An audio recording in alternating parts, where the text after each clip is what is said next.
Hello बच्चों, let's see the question here. Question says that the ratio of volume of two cones with the same radii and height h1 and h2 is. We will start the solution here. और सबसे पहले इस case में हम start करेंगे की concept के साथ. इस केस के लिए की कॉन्सेप्ट हो जाएगा formula of volume of cone. So this is equal to 1/3 pi r square h. तो ये हो जाएगा इस केस के लिए की कॉन्सेप्ट. यहाँ पे बोला गया है that for two different cones radius same है बट हाइट डिफरेंट है. So we will let that यहाँ पे जो रेडियस सेम है दैट इज स्मॉल आर. दोनों के लिए रेडियस हो जाएगी small R. But for first height यहाँ पर गिवन है h1, so this will be h1 here.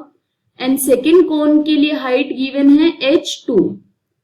Now we will find out the ratio of their volume. So here this will be equal to volume of first cone divided by volume of second cone.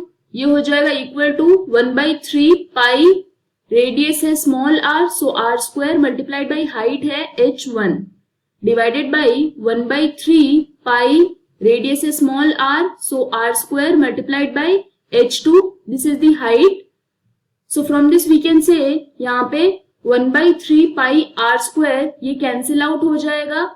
And as a result हमारे पास क्या बचेगा, जो ratio होगा दोनों cone का that is volume of first cone divided by volume of second cone. ये हो जाएगा ratio of their height which is h1 ratio h2.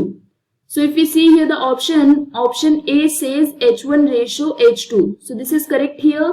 This is the final answer. I hope you understood the explanation. All the best.